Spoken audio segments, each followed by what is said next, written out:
दूसरा उसका क्या है? फिजिक्स में यहाँ पे जब ग्राफ पढ़ते हैं तो ये इसमें भी वही बातें करें। कौन कॉज होगा?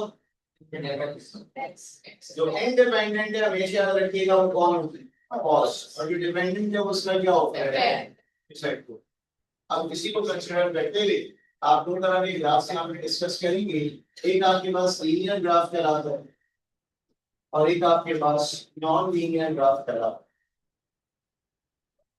तो भाई इस टाइप्स ऑफ ग्राफ के अंदर यहाँ पे पहला ग्राफ पढ़ने जा रहे हैं लीनियर ग्राफ।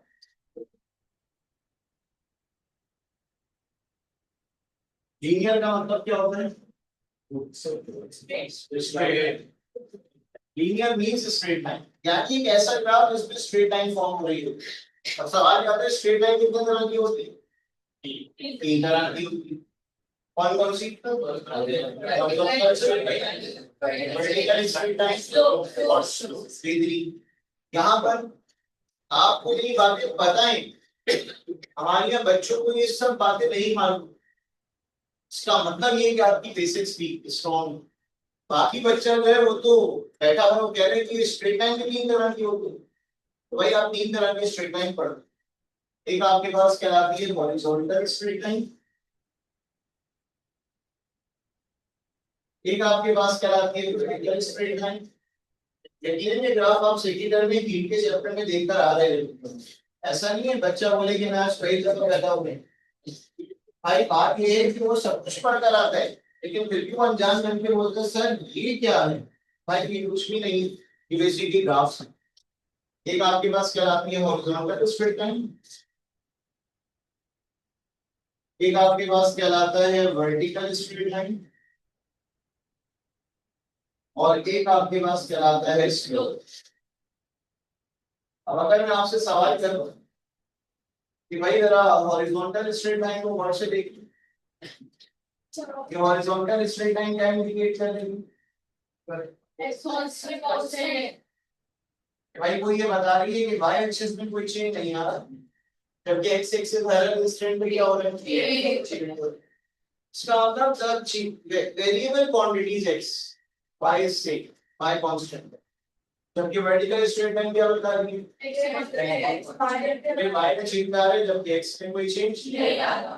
और जो तीसरा वाला ग्राफ है जिसको आप वो कह रहे हैं दोनों में चेंज आ रहा है और वो चेंज कैसा है? यूनिफॉर्म है। Very good. बेसिकली तो यहाँ पे हमने स्लोप का वर्ड लिखा है, ग्रेडियंट का वर्ड लिखा है। ये इस बात की गवाही दे रहा है कि द चेंज इज यूनिफॉर्म। अब सवाल ये आता है कि आपने कभी स्लोप का फॉर्मूला पढ़ा है? तो मैथ्स वाले तो बहुत चौड़े में जवाब दे रहे थे। वो कहते हैं कि मैथ्स के अंदर पढ़कर आते हैं कि स्लोप बराबर होता है delta y upon delta x। यानी जो ये बता रहा है कि डिपेंडेंट वेरिएबल का चेंज किसकी रिस्पेक्ट से? इंडिपेंडेंट रिस्पेक्ट से। कि भाई जो चेंज आ रहा है डिपेंडेंट वेरिएबल में वो इंडिपेंडेंट का मोहताज है कि इंडिपेंडेंट में कितना चेंज आ रहा है उससे डिपेंडेंट में क्या उत्तर दिया है। और वो ये बता रहे कि ये रेशियो हमेशा क्या होता है? कांस्टेंट। ये स्लोप इस बात की गवाही दे रहा है कि जब जब तुम डेल्टा y और डेल्टा x को डिवाइड करोगे तो आंसर क्या है? कांस्टेंट।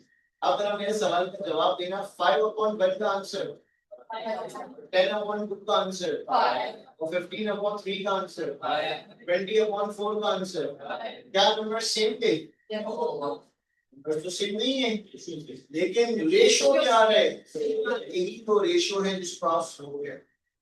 आज आपने सीखा इस स्लोप का एक फॉर्मूला होता है delta y upon delta x। और आप मैथ्स के स्टूडेंट हैं तो आपने स्लोप का एक और फॉर्मूला पढ़ा होगा tan थीटा। इसका मतलब ये हुआ slope belongs to angle of inclination। slope belongs to angle of inclination। angle of inclination का नाम सुना है? इंक्लाइन प्लेन का नाम नहीं सुना? कभी रैम्प्स नहीं देखी, कभी ब्रिज पे नहीं चढ़े, कोई एक्सिस से कभी ब्रिज पे नहीं चढ़ा। ये ब्रिज क्या है? इंक्लाइन प्लेन नहीं है? बिल्कुल है। इसका मतलब ये हुआ कि क्या है? किसी एंगल पे उठा है, इसी को उसको स्लोप कहते हैं क्योंकि वो किसी एंगल पे स्लैंट है। इसीलिए स्लोप का एक फॉर्मूला tan थीटा भी। थीटा की जगह तुम्हें थीटा गिवन हो तो आसानी से स्लोप निकाल सकते। सिंपल उस एंगल का क्या निकालो, टेंजेंट निकालो। 30 डिग्री पे इंक्लाइंड है तो tan 30 निकालो, 45 डिग्री पे इंक्लाइंड है tan 45 निकालो। जो भी एंगल दे दो आप उसका टेंजेंट कैलकुलेट कर सकते। ये स्लोप तो हम फिजिक्स में पढ़ते हैं, लेकिन जब मैं यहाँ पर देखता हूँ delta Y over delta X को, तो मुझे ये नजर आता है कि डेल्टा रिप्रेजेंट्स चेंज। और जब अगर आप इस चेंज का रेट निकालने का भी जाएंगे, याद रखिएगा the rate of smaller change is known as derivatives. Very good. Basically आज के बाद हम जब भी रेट ऑफ स्मॉलर चेंज की तरफ जाएंगे हमेशा वहां पे क्या पढ़ रहे होंगे, इस रेट ऑफ स्मॉलर चेंज को आप कहते हैं डी बाई डी टी। जो मैथ्स का अच्छा होगा वो तो कहना हाँ यार हमने तो पढ़ा है डी बाई डी टी, क्या हमने तो पढ़ा है डी बाई डी एक्स, क्या तो हमने पढ़ा है डी बाई डी वाई। तो कोई भी वेरिएबल मैं सेलेक्ट कर सकता हूँ ना, जरूरी थोड़ी हमेशा टाइम ही होगा, मैं कोई भी वेरिएबल ले सकता हूँ। तो कहते हैं कि अगर कहीं ये डी बाई डी टी आज के बाद नजर आए, इसको डिफाइन कर रहा हूँ को, जिसको फिजिक्स में हम यू लिखते हैं डेल्टा अपॉन डेल्टा टी। अब तुम चाहो आगे डिस्टेंस लगा दो, तुम चाहो आगे डिस्प्लेसमेंट लगा दो, तुम चाहो आगे वेलोसिटी लगा दो, तुम चाहो आगे मोमेंटम लगा लो, तुम चाहो आगे एनर्जी लगा लो। इतनी क्वांटिटीज पर मुझे क्या होगा, आप कहिए सबने पढ़ा था delta S upon delta T, delta B upon delta T, delta P upon delta T. आगे सब फिजिक्स ही भरी पड़ी हुई है, इसका मतलब आगे फिजिक्स डेरिवेटिव से भरा पड़ा हुआ है। तो अगर किसी को डेरिवेटिव्स निकालना आता है इसका मतलब आप जो आगे अप्लाइड फिजिक्स पढ़ेंगे आप उसमें क्या सीखेंगे, डेरिवेटिव्स निकालने को सीखेंगे। हम इंटरमीडिएट के अंदर सिर्फ बेसिक कॉन्सेप्ट देके बात आगे बढ़ा देंगे, यूनिवर्सिटी उसको अप्लाई करना सिखाते कहती है आए आपको पहले डेरिवेटिव सिखाएं, फिर आपको एक इक्वेशन दिया और क्या करो इसको डेरिवेटिव। तो आगे आप जो सब्जेक्ट्स पढ़ते हैं उसमें अप्लाइड फिजिक्स में यही वाली फिजिक्स पढ़ाई जाती है, या तो डिफरेंशिएशन सिखाई जाएगी या इंटीग्रेशन सिखाई जाएगी। अब जो इंजीनियरिंग का बच्चा है कहता है मैं इंटर में ये सब चीज सीख कर आ रहा हूँ, तो फौरन से उसको सॉल्व कर लेता है, फिजिक्स उसका बेसिक सब्जेक्ट बन जाता है। तो आप जितने लोग आगे कराची यूनिवर्सिटी की तरफ जा रहे हैं बीएससी प्रोग्राम की तरफ या एनआईटी यूनिवर्सिटी जा रहे हैं इंजीनियरिंग प्रोग्राम की तरफ, तो सब ये सब्जेक्ट पढ़ेंगे अप्लाइड फिजिक्स। मेडिकल वाले फिजिक्स नहीं पढ़ेंगे, इसके बाद उनके पास जो है वो बेसिक फिजिक्स होगी, अप्लाइड तो नहीं होगी, बेसिक फिजिक्स होगी जो सेकंड और फर्स्ट ईयर के तरफ करेगा। क्योंकि फिजिक्स जरूरी है, बगैर फ्रीक्वेंसी के वो ये बता ही नहीं सकते कि आपकी बॉडी में कितना ब्लड फ्लो कर रहा है, बगैर विस्कोसिटी के वो ये बता ही नहीं सकते कि आपकी बॉडी का ब्लड थिक है कि थिन है, वो बता ही नहीं सकते कि डेंसिटी ज्यादा है कि कम है। उसका मतलब उनको फिजिक्स पढ़ाई जाएगी लेकिन बेसिक वाली फिजिक्स। आप लोग जो फिजिक्स पढ़ेंगे इंजीनियरिंग वाले वो अप्लाइड फिजिक्स पढ़ेंगे, दोनों में फर्क। अप्लाइड फिजिक्स में डिफरेंशिएशन इंटीग्रेशन आ जाती है, बेसिक फिजिक्स के अंदर ये वाली सेकेंड वाली फिजिक्स ही पढ़ाई जाती है, जो बच्चे को बेसिक कॉन्सेप्ट्स रिकॉल करवा दिए जाए दोबारा से तो इंटर में पढ़ता रहा। अच्छा तो मैं ही बता रहा था कि आज के बाद तीनों बातों का मतलब एक ही, मैं थीटा देख लूं, मैं स्लोप देख लूं, मैं डेरिवेटिव देख लूं, तीनों में बात एक ही चल रही हो। अब हम ये देख रहे हैं कि अगर मैं आपसे सवाल करूं तो भाई हॉरिजॉन्टल स्ट्रेट लाइन का स्लोप कितना है, 0 2 0 to the angle form की होगा। What is the angle of the horizontal straight line? Or what is the value of tangent 0? 0. Tangent 0 का आंसर निकालें आपको ये आंसर मिलेगा, तो इसका मतलब what is the slope of this graph? 0.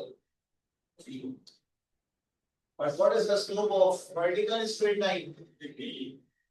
तो आप देखेंगे कि इस ग्राफ का जो स्लोप है वो इनफाइनाइट है।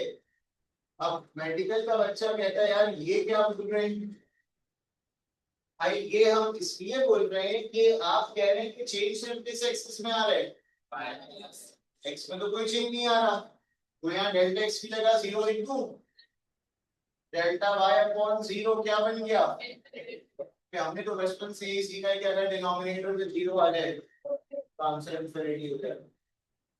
1 upon 0 infinity, 5 upon 0 infinity, any number divided by 0। इसीलिए इस ग्राफ का स्लोप क्या होता है? फिजिक्स में हम ये वाला ग्राफ अवॉइड ही करते हैं जब टाइम ग्राफ पढ़ते हैं ना। टाइम कभी इनफाइनाइट नहीं हो सकता, टाइम कभी जीरो नहीं हो सकता। इसीलिए आपको फर्स्ट ईयर फिजिक्स में ये वाला ग्राफ कभी नजर नहीं आया हो। हाँ, थर्मोडायनामिक्स में जो पीवी ग्राफ आ जाते हैं, वॉल्यूम कैन बी जीरो। तो हम ये देखते हैं कि हमारे पास यहाँ पर जो है वो वर्टिकल स्ट्रेट लाइन बहुत रेयर केसेस में बनता है, लेकिन सबसे ज्यादा जो ग्राफ आपको मिलता है वो कौन सा मिलता है? आप देखते हैं कि जितनी भी यूनिफॉर्म क्वांटिटीज है, यूनिफॉर्म डिस्टेंस वेलोसिटी हो, यूनिफॉर्म एक्सेलरेशन हो, यूनिफॉर्म मोमेंटम हो, सब जगह पर हम ये देखते हैं कि हमारा ग्राफ कैसा होता है। ये आपके पास तीन तरह के ग्राफ हो गए जिनको हम लीनियर ग्राफ कहते हैं।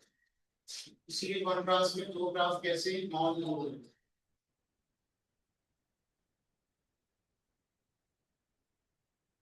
अब नॉन लीनियर का मतलब ये है कि now the quantities are no more directly proportional, they are inversely proportional. वह अगर इनवर्सली प्रोपोर्शनल का ग्राफ करने जा रहे हैं तो ये दो तरह के हो सकते हैं। एक आपके पास इंक्रीजिंग कर्व होता है और एक आपके पास डिक्रीजिंग कर्व होता है, यानी एक में वैल्यू बढ़ रही होगी और एक में वैल्यू कम हो रही। मैं आपके सामने दो तरह के ग्राफ बनाने जा रहा हूँ, आप मुझे बताएंगे कि किस पे वैल्यू कम होती हुई नजर आ रही है और किस पे वैल्यू बढ़ती हुई नजर आ रही है। अगर आप फर्स्ट वाला ग्राफ देखिए, फर्स्ट वाला इंक्रीजिंग है, डिक्रीजिंग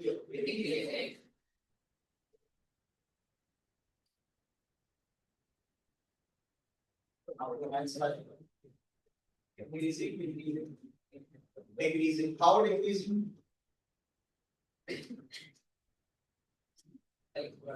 X बढ़ रहा है और Y कम हो रहा है। वेरी गुड, इन्होंने बिल्कुल सही देखा। इन्होंने कहा कि मैंने इस ग्राफ को पहचानने के लिए ना सिर्फ स्लोप का कॉन्सेप्ट देखा। What is slope? I'm not asking formula, I'm not asking meaning, how you can represent a slope। जो कहना चाह रही है लेकिन इशारों की जबान पे समझते नहीं है। Slope means tangent line. Slope को आप कैसे रिप्रेजेंट करते हैं? टेंजेंट से रिप्रेजेंट करते हैं। ये तो लाइन है ना, बताइए टेंजेंट लाइन कहलाती है। तो अगर कभी स्लोप बनाना हो तो वहां पे क्या ड्रॉ करो? टेंजेंट। और अगर टेंजेंट बना के देखिए, जब मैंने ये टेंजेंट बनाए, ये टेंजेंट से बात की गवाही दे रहे हैं कि ये स्लोप आहिस्ता इसका इसका एक्सिस को अप्रोच कर रहा है एक्सिस। और अगर ये एक्स एक्सिस को अप्रोच कर रहा है तो उसका स्लोप किसकी तरफ जा रहा है? इसका मतलब वैल्यू बढ़ रही है कम हो रही है? That's why the slope is said to be decreasing slope या डिक्रीजिंग कर्व। जबकि दूसरे वाले ग्राफ को अगर आप देखें तो आप इस पे स्लोप बनाएंगे, यहाँ टेंजेंट बनाएंगे और आप ये देखेंगे कि ये स्लोप आहिस्ता आहिस्ता किसको अप्रोच कर रहा है? पाई एक्सिस। तो मतलब वैल्यू गोस टू बढ़ रही है कम हो रही है? That's why the curve is said to be increasing.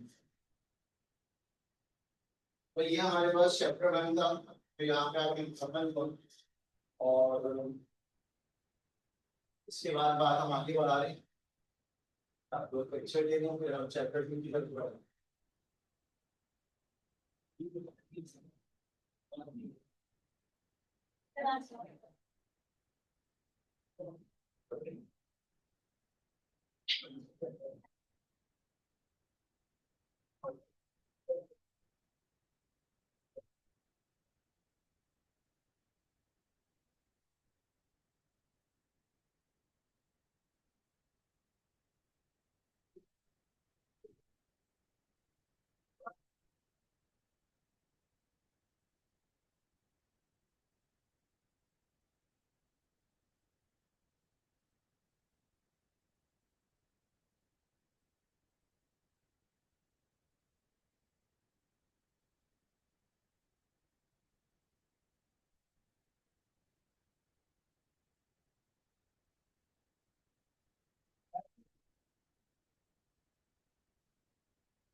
Now we are moving towards next chapter, और इस chapter का नाम है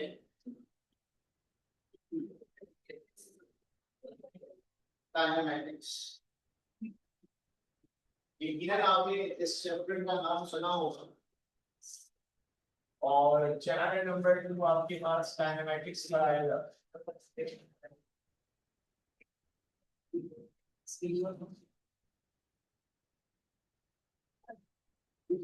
अब जब हम काइनेमैटिक्स की बात करते हैं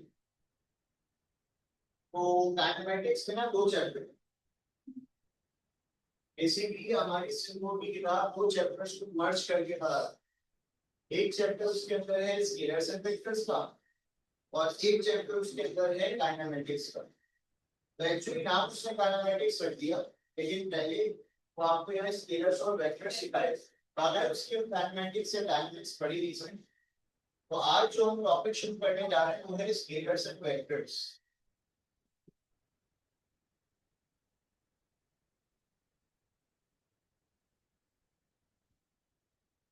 सबसे पहला सवाल, what are the scalar quantities?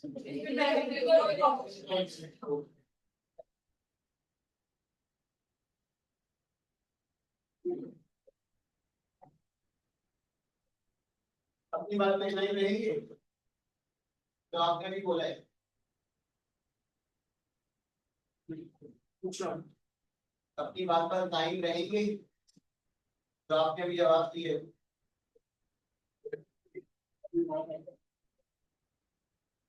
मेरा सवाल है, अपनी बात पर कायम रहेंगे नहीं?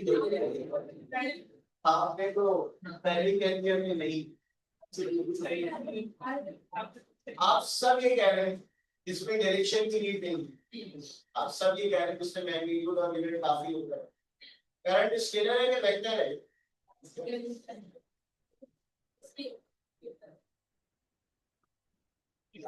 स्केलर है, करंट डायरेक्शन होती है। टेम्परेचर स्केलर है कि वेक्टर है? Temperature में तो डायरेक्शन होती है, it always flows from body at higher temperature to the body at lower temperature. So how you can say this scalar requires magnitude only? अगर आप फर्स्ट ईयर की क्लास में बैठे होते तो मैं आपको जरूर शाबाशी देता, बट ये फर्स्ट ईयर नहीं, आपको अपनी अप्रोच बदलनी है। अगर आप उसी स्टाइल में चल रहे हैं, यही सोच रहे हैं कि मैंने उस स्टाइल में पढ़ के 90 भी मार लिया, यहाँ पे 9 नंबर की नहीं आएंगे आपके, कि वहां की अप्रोच क्या है, टारगेट कर लो पेपर में आएगा। यहाँ की अप्रोच ये है ही नहीं, यहाँ प्योरली कॉन्सेप्ट की बात की जाती है। तो भाई अगर आपको अब तक किसी ने प्रॉपर बातें नहीं बताई तो आपके बातें मालूम होनी चाहिए कि scalar quantities are those that do not obey rules of vector addition. क्या आप स्केलर क्वांटिटीज को रेक्टेंगुलर कंपोनेंट मेथड के थ्रू ऐड करते हैं, क्या आप स्केलर क्वांटिटीज को हेड टू टेल रूल के थ्रू ऐड करते हैं, क्या आप स्केलर क्वांटिटीज को लॉ ऑफ कोसाइन के थ्रू ऐड करते हैं? इसका मतलब वो तो सिंपल ऐड हो जाती है। भाई डिस्टेंस निकालना है, आपने कहा s1 + s2 + s3, 2 + 3 + 7 आंसर आ गया। इसका मतलब क्या हुआ कि ये वेक्टर रूल्स ऑफ एडिशन को ओबे नहीं करती। करंट क्यों स्केलर है? आपने किरचॉफ रूल पढ़े, वहां तो आप सिंपल प्लस माइनस कर रहे थे, वहां आपने कोई वेक्टर रूल ऑफ एडिशन को ओबे नहीं किया। इसका मतलब हर वो क्वांटिटी स्केलर होती है जो रूल्स ऑफ वेक्टर एडिशन को ओबे नहीं करती। फिर उसमें मैग्नीट्यूड हो, फिर उसमें डायरेक्शन हो ना हो, डजंट मैटर। तो हमने कहा कि भाई अकॉर्डिंग टू यू के मैग्नीट्यूड हो, यूनिट हो और साथ में not obey the rules of vector addition, that means they can be added or subtracted, simple mathematical operations like plus minus multiply and divide, ऐसी क्वांटिटीज कहलाती हैं स्केलर क्वांटिटीज। अब मैं चाहूंगा कि कुछ एग्जांपल्स आपकी तरफ से आ जाए। वर्क डन, ठीक है, मास, density,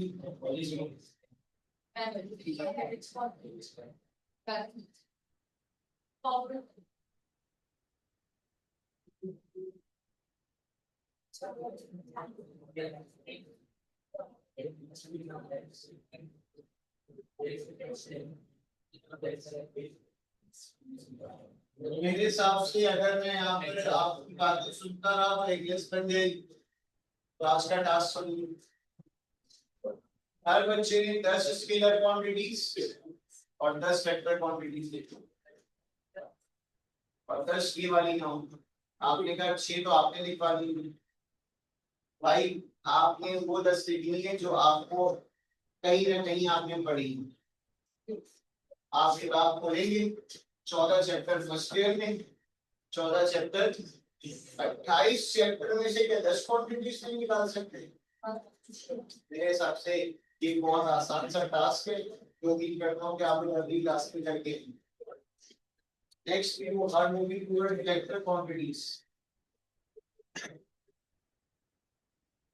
What are vector quantities?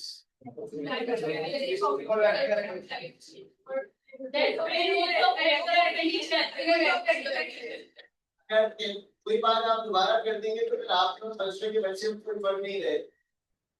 आप कहेंगे तो रूल्स ऑफ स्पेशल मेथड्स के थ्रू ऐड करवाएगा, इनके जो टेक्निक्स ही अलग। हमने कहा कि भाई आपकी बात रख लेते हैं, मैं इसीलिए पहले आपकी बात रख रहा हूँ फिर मैं अपनी बात रखूंगा।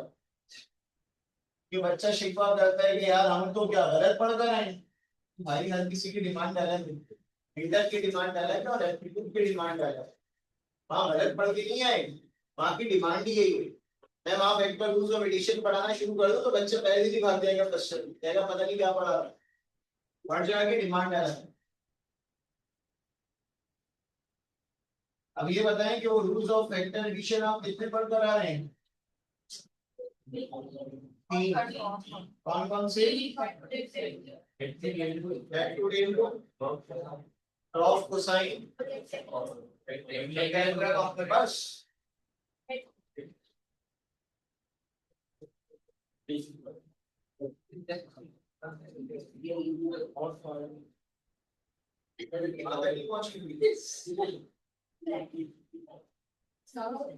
ऑफ साइन का नाम नहीं सुना?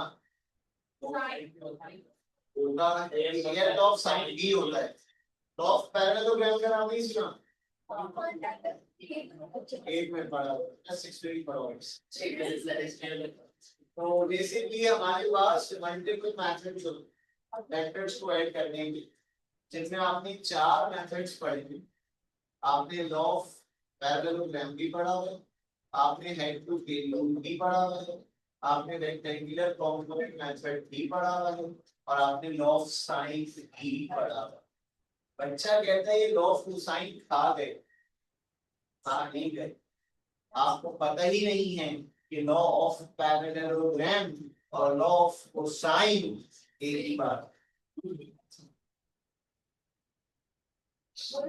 प्रैक्टिकल करने जाते हो शायद आपको लॉ ऑफ पैरेललोग्राम आपको वहां करवाया। बेसिकली वेक्टर्स के प्रैक्टिकल है क्वेश्चन के अंदर, वहां पर लॉ ऑफ पैरेललोग्राम में लॉ ऑफ कोसाइन की पढ़ा। इसका तीसरा नाम भी है लेकिन वो आपको आगे जाकर डिस्कस करेंगे। एग्जांपल मेरे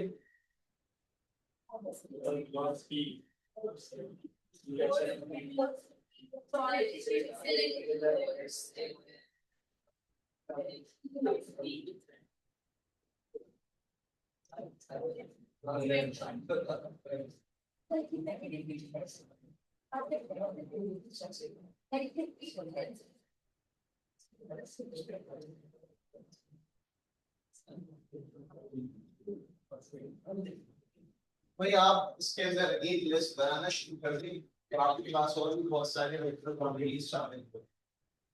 तो 10 स्केलर और 10 वेक्टर्स उम्मीद करता हूँ कि आप लोग लेकर आएंगे अपनी क्लास में। आपने कहा कि वेक्टर में 2 चीजें, एक है मैग्नीट्यूड और एक है डायरेक्शन। ये पिक्चर आपने कहा एक है मैग्नीट्यूड और एक है डायरेक्शन। तो अगर मैं वेक्टर का आगाज करना चाहता हूँ ना, सबसे पहले मुझे बताओ what is frame of reference.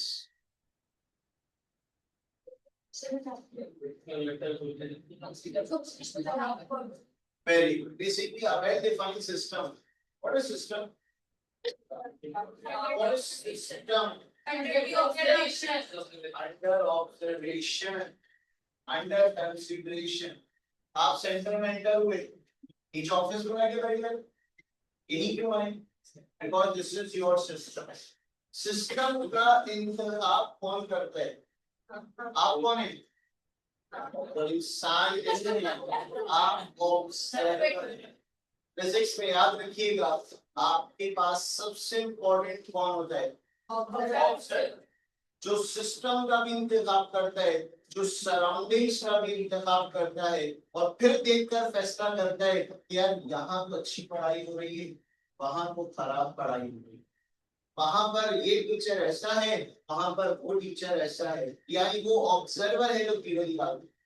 इसका मतलब ऑब्जर्वर फैसला करता है कि सिस्टम कैसा होना चाहिए। तो हमेशा याद रखिएगा, फिजिक्स में जो सबसे ज्यादा इंपॉर्टेंस है वो किसकी है? क्योंकि observer defines what frame of reference.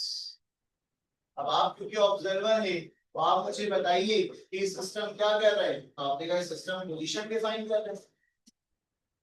जब भी कोई बॉडी किसी फ्रेम ऑफ रेफरेंस में लाई करती है, तो उसकी पोजीशन हर पॉइंट पे क्या हो रही है?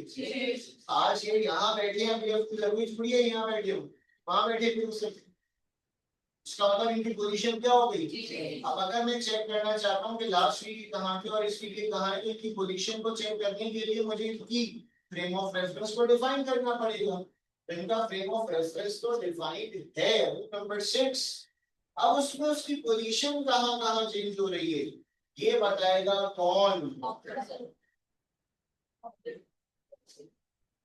उसके कोऑर्डिनेट्स। कौन बताएगा? बॉडी के कोऑर्डिनेट। जिसका मतलब आपने जो सिस्टम का इंतजाम किया वो कौन सा वाला सिस्टम है?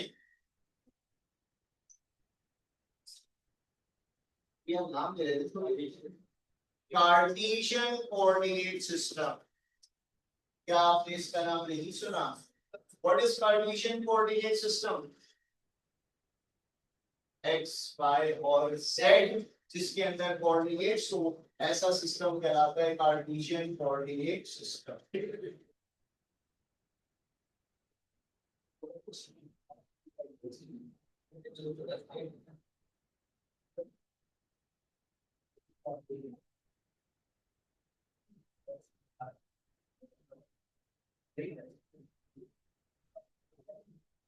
अब ये बताइए कि आपके पास जो 3 एक्सेस आ गए, x, y और z, which one is x, which one is y and which one is z? हाँ भाई, कौन सा x होगा, कौन सा y होगा और कौन सा z होगा? ये वाला वो वाला नहीं। अगर आप अपना हाथ ओपन करेंगे तो आपके हाथ पे सिस्टम लाया जाता है। बताइए which one is x? Index finger is x. Which one is y? Middle finger is y. And thumb is, मैं आपके घर से उड़ा के नहीं आया। कार्टेशियन ने ये सिस्टम डिजाइन किया। कार्टेशियन को मरे हुए 200 साल हो गए, इसमें कोई तब्दीली नहीं आ सकती। आप कौन होते हैं अपने हिसाब से फिंगर्स को चेंज करने वाले? याद रखिएगा, आज के बाद आपका फ्रेम ये कहता है कि ये x है, ये y है और ये z है। और अगर आप सेकंड में राइट हैंड और लेफ्ट हैंड रूल पढ़ के आ रहे हो ना, तो आप पे बातें सिखाई गई। एक x कौन सी फिगर है, y कौन सी फिगर और z कौन सी। तो आज के बाद ये फैसला हो गया कि कौन x है, कौन y है, कौन z है। तो आज के बाद थंब इज z। भाई यहाँ पर ये सिस्टम हमारे पास मौजूद है, और इस सिस्टम में एक पार्टिकल डाई कर रहा है जिसका नाम क्या है? टी। तो इसके कितने कोऑर्डिनेट्स होंगे? 3 कोऑर्डिनेट्स होंगे, क्योंकि जब आप 3D पढ़ते हैं तो वहाँ कितने कोऑर्डिनेट्स होंगे? क्या हर सिस्टम में 3 कोऑर्डिनेट्स होंगे? अगर आप 1 डायमेंशन पढ़ रहे हैं तो इसके अंदर जो आपके पास टर्म यूज की जाती है वो है लाइन या फिर एक्सिस। जब आप 2 डायमेंशन पढ़ते हैं तो वहां का वर्ड यूज किया जाता है प्लेन। कितने तरह का प्लेन होता है? 3 तरह का प्लेन होता है। कौन कौन सा?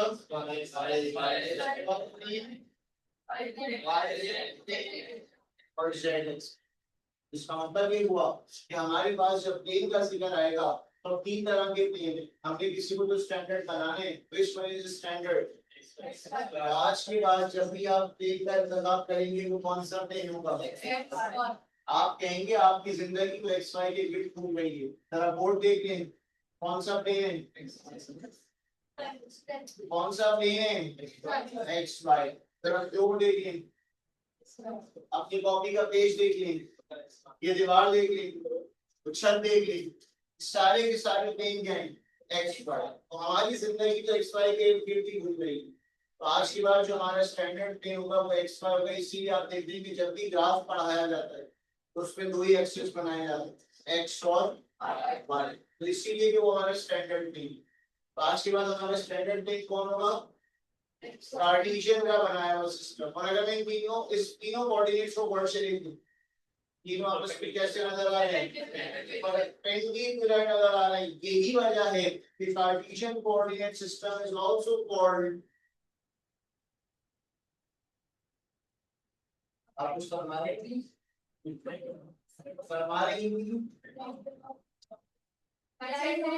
नहीं बेटे, rectangular coordinate system. Very good. तो बेसिकली हमारे पास ये सिस्टम कहलाता है रेक्टेंगुलर कोऑर्डिनेट सिस्टम। रेक्टेंगुलर निकला बेटा रेक्टेंगल से। रेक्टेंगल का नाम सुना है किसी ने? रेक्टेंगल की क्या खास बात होती है? अपोजिट साइड इक्वल होती है। पैरेललोग्राम की भी शायद यही खास बात है। पास से रेक्टेंगल को पैरेललोग्राम देना शुरू कर देते हैं। Very good. All 4 angles are of 90 degree. Rectangle की खास बात अगर पूछी जाए तो आपके 4 एंगल्स कितने हैं? आज के बाद जब भी 90 आएगा किसका नाम आएगा? रेक्टेंगल का नाम आएगा। वहीं से निकला रेक्टेंगुलर। तो आप देख सकते हैं कि तीनों एक्सिस परपेंडिकुलर हैं, तो इसीलिए इस सिस्टम को रेक्टेंगुलर कोऑर्डिनेट सिस्टम का नाम दिया गया है। अब मैं यहाँ पर निकालना चाहता हूँ मैग्नीट्यूड। अच्छा 3D सुन लो, उसके बाद फिर मैग्नीट्यूड की तरफ आते हैं। 3 डायमेंशन के लिए वर्ड इस्तेमाल किया जाता है किसका? स्पेस का या फिर सरफेस का। 3 डायमेंशन के लिए हम क्या वर्ड यूज करते हैं? स्पेस या सरफेस। तो एवरी सरफेस हैज 3 डायमेंशंस। फिर वहां एक्स वाई जेड तीनों आते हैं। अब अगर मैं निकालना चाहता हूं इसका मैग्नीट्यूड, तो आपने मैग्नीट्यूड निकालने का फॉर्मूला सीखा होगा। Very good. ये फॉर्मूला कुछ कहलाता है,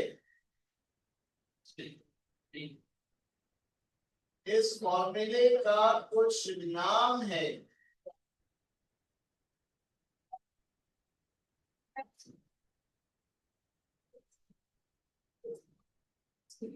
अगर मैथ्स वाला बच्चा भी नजरें छुपाएगा इसका मतलब हम क्या किसी से एक्सपेक्ट करें?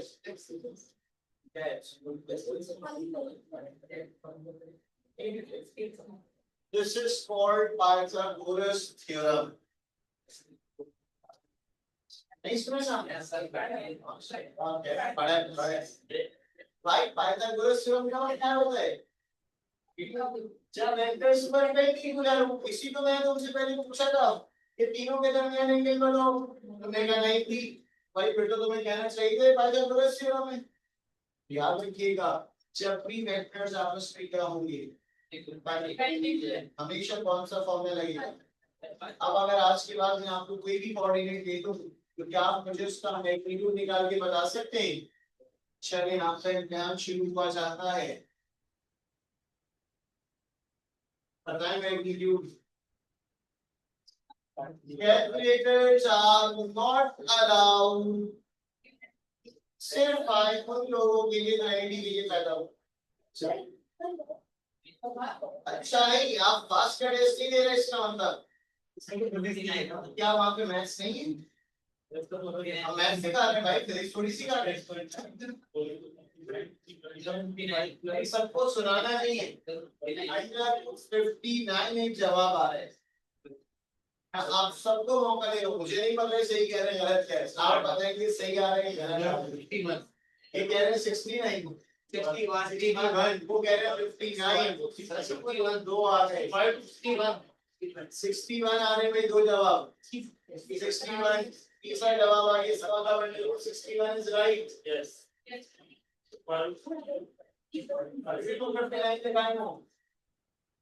बेटा मैथ्स ऐसे नहीं होती। एक बच्चा का न्यू बोले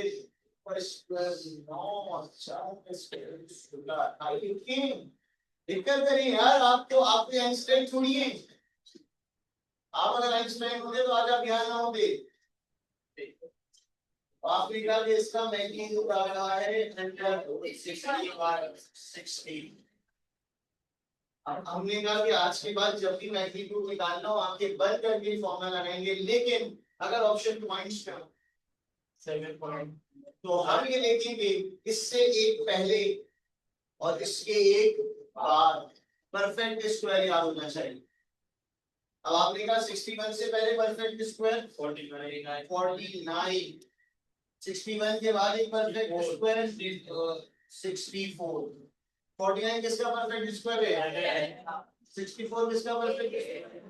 आपका आंसर किसके दरमियान आएगा, 7 और 8 के दरमियान। कितना आएगा आप ये प्रेडिक्ट नहीं कर, क्योंकि हमारे सामने क्या मौजूद है, ऑप्शंस मौजूद है और एक ही ऑप्शन ऐसा होगा 7 और 8 के दरमियान। तो आप जब इसका आंसर निकालते हैं तो यू विल चूज 7.7। अब वो 7.7 प्रेडिक्ट नहीं करना, मैं आपसे पहले कह चुका हूं, आपके पास 7.7 ऑप्शन में गिवन है। आप बस यहां तक पहुंच जाए कि आपका आंसर किसके दरमियान लाई कर रहे हैं, 7 और 8।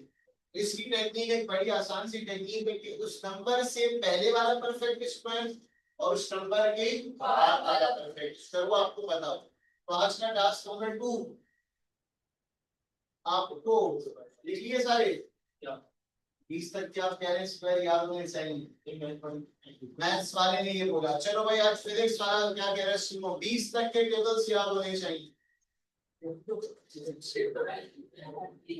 वो कहते हैं हम बचपन में याद नहीं करें, तो आप कौन होते हैं हमें याद करवाने वाले।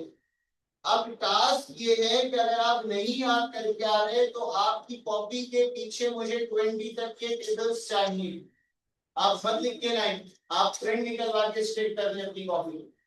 मैं कब कह रहा हूँ कि आप मेडिकल पेपर ही काम करें, लेकिन जो बच्चा लिखेगा उसको खुद ही याद रखेगा। आपको 20 तक के टेबल्स याद करने हैं और याद करने के साथ साथ लिखने भी हैं। 20 तक के स्क्वायर्स याद करने हैं, याद भी करने हैं और साथ साथ लिखने भी हैं। और 10 तक के रूट्स याद करने हैं, याद भी करने हैं और लिखने भी हैं। अगली क्लास में वही आए जो टास्क कंप्लीट करके लेकर आए। तो 20 तक के टेबल्स, 20 तक के स्क्वायर्स और 10 तक के रूट्स। भाई आपको 4 का रूट याद है, 1 का रूट याद है, 9 का रूट याद है, तो 7 तो वैल्यूज याद करनी है, वो हम आपको याद करवा देंगे। 20 तक के स्क्वायर्स, 1 का स्क्वायर, 2 का स्क्वायर, 3 का स्क्वायर, 4 का स्क्वायर, 5 का स्क्वायर। भाई आपने ये 3 काम करने, आपने कभी नोट किया